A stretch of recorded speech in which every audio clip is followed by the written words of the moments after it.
ଖାଲି ମୋଦି ଆସିଲେ ଆପଣଙ୍କ ଘରକୁ କେତେ ଖୁସି? ବହୁତ ଖୁସି ଆଜ୍ଞା, କିନ୍ତୁ ଆନନ୍ଦ କଥା। ମୁଁ କେବେ ବି ଜାଣିନଥିଲି ମୋ ଘରକୁ ଆସିବେ। ଯାଉ ଭାଗ୍ୟବାନ ଅଛି ବୋଲି ମୋଦି ଆମ ଘରକୁ ଆସୁଛନ୍ତି। କେତେବେଳେ ଜାଣିଲେ ଯେ ମୋଦି ଆପଣଙ୍କ ଘରକୁ ଆସିବେ? ସେଟା ଜାଣିନି ଆଜ୍ଞା କେତେବେଳେ ଆସିବେ। କଣ କଣ ସବୁ ସ୍ୱାଗତ କରିବେ ମୋଦି? କଣ ସବୁ କହିବେ ମୋଦି? ହଁ, ଘରକୁ ଆସିଲେ ଆମେ ସାଉଦିରେ ନେଇଯିବୁ ଆଉ ଜଣେଇବି ନମସ୍କାର କରି ଜନ୍ମଦିନ ପାଳୁଛି ଆଜି ଆଉ। ଆପଣ କେତେ ଖୁସି ଅଛନ୍ତି? ବହୁତ ଖୁସି ଅଛି। ଆପଣଙ୍କ ପିଏମ୍ ଆବାସ ଯୋଜନାରେ ଘର ପାଇଲେ, ମୋଦିଙ୍କଠୁ ଚାବି ରିସିଭ୍ କରିବେ, କେତେ ଖୁସି? ହଁ, ଆଉ ଆନନ୍ଦ ଲାଗିବ, ଖୁସି ଲାଗିବ। ମୋଦିକି କଣ ଶ୍ରେୟ ଦେବେ, କଣ କହିବେ? ମୋଦିକି କଣ କହିବେ ଯୋଉ ଆପଣଙ୍କୁ ପିଏମ୍ ଆବାସରେ ଘର ଦଉଛନ୍ତି, କଣ କହିବେ ମୋଦିଙ୍କୁ? ଦୁଃଖ ବେଳେ ଯେ ନମସ୍କାର କରିବ। ତେବେ ସ୍ୱପ୍ନରେ ସୁଦ୍ଧା ଭାବିନଥିଲେ ଆମ ପ୍ରଧାନମନ୍ତ୍ରୀ ଆମ ଘରକୁ ଆସିବେ ବୋଲି। କେବେ ଜାଣିଲେ ଯେ ଆମ ଘରକୁ ଆସିବେ?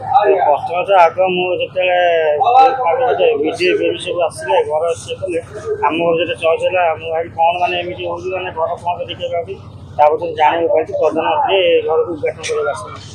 ଆପଣ କାଲି ପ୍ରଧାନମନ୍ତ୍ରୀ ହାତରୁ ଚାବି ରଖିବେ, ଯେମିତି ଆପଣଙ୍କ ବାପା ଘରର ଚାବି ଦେବେ, କ'ଣ ସବୁ ମୋଦିଙ୍କ ପରିବାର ତରଫରୁ ଖାଲି କହିଲା?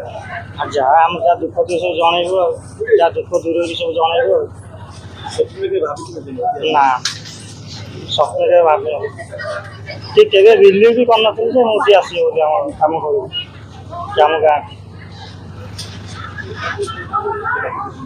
ଖାଲି ମୋଦି ଆସିବେ ପ୍ରଧାନମନ୍ତ୍ରୀ, ଆଜ୍ଞା ବହୁତ ଖୁସି ଅଛି ଯେହେତୁ ମୋ ଘରକୁ ମୋଦି ଆସିବେ। କେବେ ଜାଣିଲେ ଯେ ମୋଦି ଆପଣଙ୍କ କେତେବେଳେ ଜାଣିଲେ? ଆମେ ତାରିଖ ଜାଣିଲୁ କ'ଣ ସବୁ କହିବେ? ତାଙ୍କ ଜନ୍ମଦିନ ଯେହେତୁ କାଲି ଅଭିନନ୍ଦନ ଜଣେଇ ତାଙ୍କ ଘରକୁ ଡାକି ସ୍ୱାଗତ କରୁ। କ'ଣ ଖାଇବାକୁ ଦେବେ ମୋଦି? କ୍ଷୀରି ଆଉ ଚାହା।